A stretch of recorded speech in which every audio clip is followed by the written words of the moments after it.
मला पत्रकार मित्रांनो 99ला ज्यावेळेस आम्ही सरकारमध्ये आलो त्यावेळेस इतकी वेगवेगळ्या प्रकारची प्रकरणं माझ्याकडे आली होती.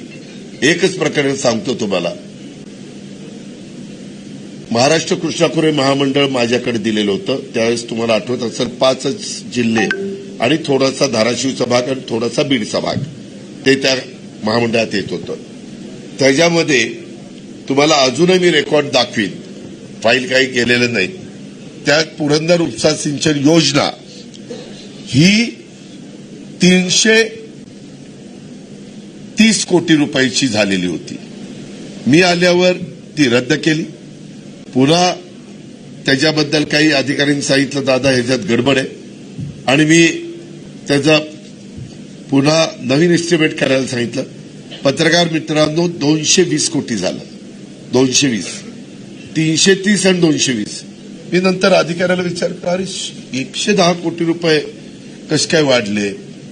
ते म्हणले आम्हाला सांगण्यात आलं की आम्हाला पार्टी फंड पाहिजे म्हणून त्याच्यात 100 कोटी वाढवण्यात आले आणि मग हे 100 कोटी वाढवत आहेत म्हणून त्या रिटायर झालेल्या अधिकाऱ्यांनी सांगितलं की आमच्याही लोकांनी 10 कोटी वाढवले.